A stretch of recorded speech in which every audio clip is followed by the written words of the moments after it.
Анхны аимшигын блог.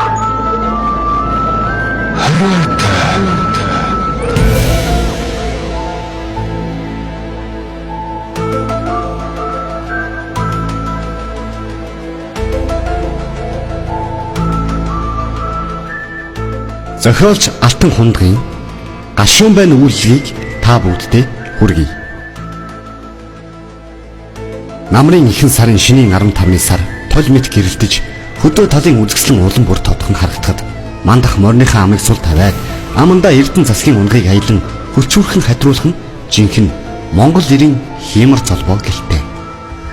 Тэрээр дууга өндөсгөх бүрдээ морныхаа амыг үл мэдэг тухтархад хилтгий хээр морин тэрэл аясаар нь гадар товчлон хатруулна. Тэрний хилтгий хээр морь мандахыг 3 өдөр нуруунд дээрээсээ буулгаагүй гэхэд огт эцсэн шинжгүй Монгол адууны шанцыг гарган гэрийн зүг гар хөргөлгүй тэмүүлнэ. Мандах хэдэн өдөр сумын төвөөр аяг тагшин эргүүлж яваад буцаж явна энэ билээ.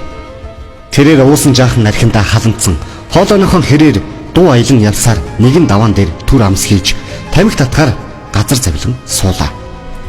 Өвөө ааваас нь өвлөгдөн ирсэн цагаан хаш соруултай дунд гарын гуйлан толгойтой гаансаа гаргаж бургуйдаад тамхи төхөөрөх зураа эргэн тойрноо нэхэн харавал цувраа хус гих газар дөрөө мулталснаа мэдлээ. Энэхүү цувраа хус гих газрыг нутгийн хүмүүс буг чөтгөртөг химэн шүн оройн цагаар дөрөө мулталх нь бүхэл явган явахыг цээрэлдэг. Энийг мандах сонсож өнгөрсөн боловч үл итгэдэг бололтой хэнэгч үгүй тамхиа нэрэн суулаа.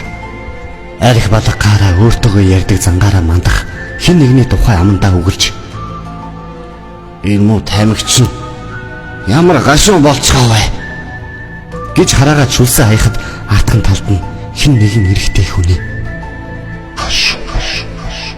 гэх сүнг дуу сонсогдов.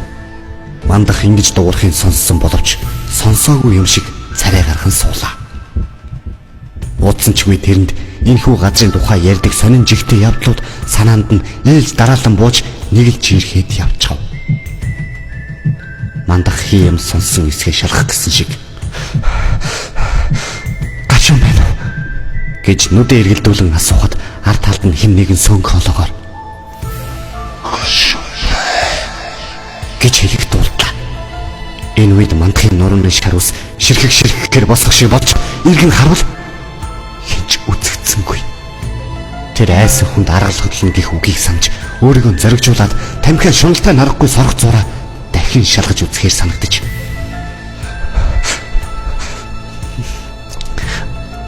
гашуун байна уу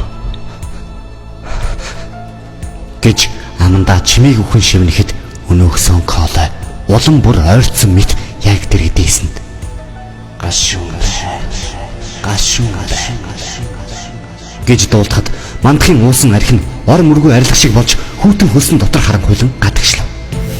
Тэр даруй мориндоо мордож даваа уруудан давхиж авах зураа одоо буг чөтгөр хоторсон байх гэж санаад дахин нэг удаа гашуун байна уу гэж асуухад яг л дэрэгдээс нь нөгөө сон коологоор гашуун байна гэж дуулахад мандах мориндоо хэд сайн ташуур өглөө.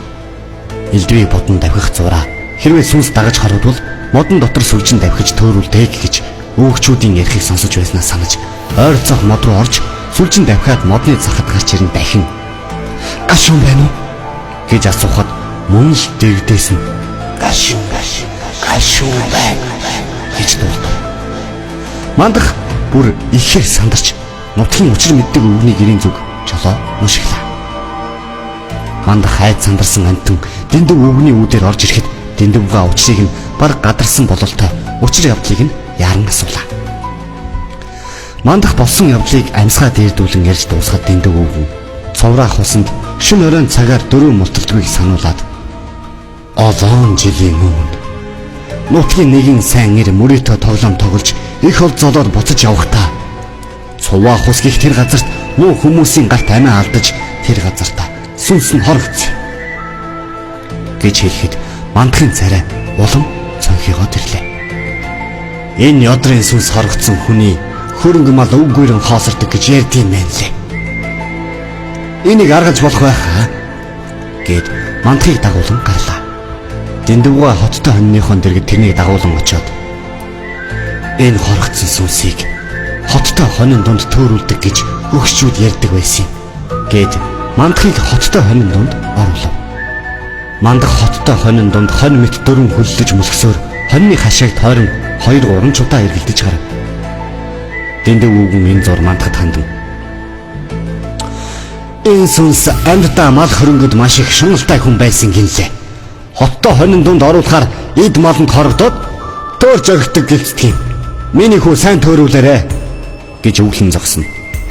Мандах хид тойрсны сүүлээр гарч ирээд үл мэдэг дуугаар гашуун байна уу гэж асуухад ямар ч хариу дуурсангүй.